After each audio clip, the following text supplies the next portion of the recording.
Okay guys, kita punya sup hari ni, sup tulang babi bersama dengan terung guys.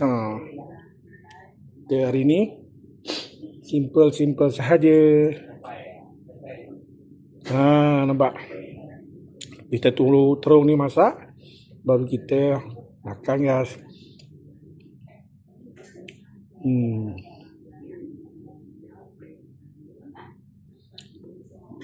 Ini tulang rusuk guys.